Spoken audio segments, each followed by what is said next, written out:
change. Now, obviously, Antarctica, you want to save the continent, but considering that not many people could actually acclimatise to living in Antarctica's cold, its main threat seems to come from exploitation of its resources there, and that would be for the wider world. Why is that such a bad thing? Because Antarctica is a natural reserve land for science. And I think if we're still But scientists say that it's for science, but what about the rest of us? I think because no one owns it, who can have it is an issue. Because who can actually go down and say, well, that's our oil, when no one actually owns the continent?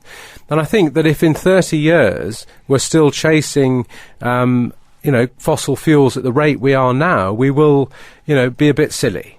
So I think that Antarctica is a symbol more than a practical issue. Also, it is a place that science can answer some of the questions that we still ask ourselves today about climate change. I mean, my view on it is really very simple, that, the world, it seems to me that the world is actually, the climate is changing. None of us in this room or anybody listening today is actually ever going to know in our lifetimes how much difference we are making to climate.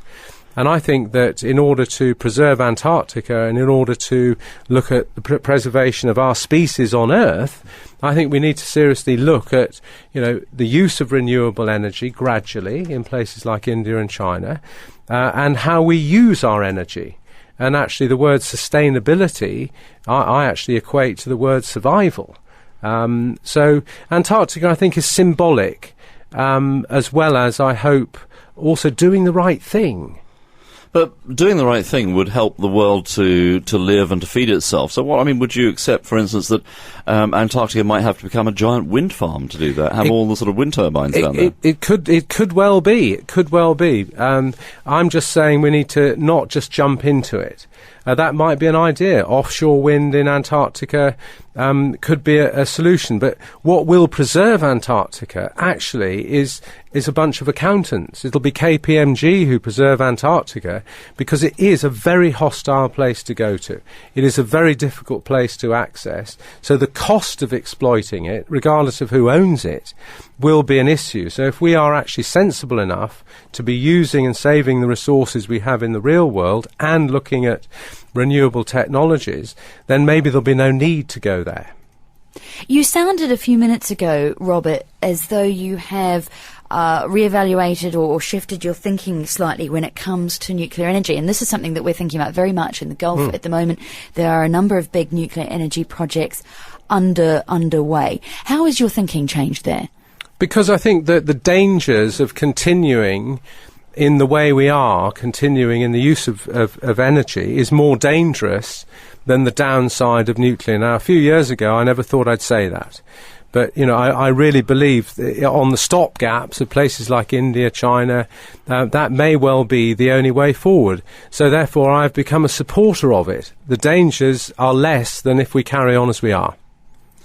Now, talk about 2041 and the sailboat that you've named after that time deadline, Sailboat 2041, and it has sails that are made of recycled plastic bottles. You've circumnavigated Africa in it. You've sailed in the Cape to Rio yacht race and also entered the Sydney-Hobart yacht race in it. What impact is that boat having wherever it goes? I mean, it's only got sails that are made from recycled material, not the rest of the boat. No, the yacht is made of steel, and she's done 118,000 nautical miles over the last 10 years. But the entire yacht has a message. She's been to Antarctica, and basically we go to lots of different cities. We've done the United States, we're in Europe now, we're hoping to maybe come here at some stage. And we use her as a symbol of the fact that if she can run off renewable energy, maybe we could do a bit more. It's more of an education and an inspirational piece. But as you see, it's called the Voyage for Cleaner Energy. I don't think there's such a thing as clean energy. And she is our kind of symbol. We took her to the 2002 Earth Summit in Johannesburg over land. She's our kind of flagship, if you like.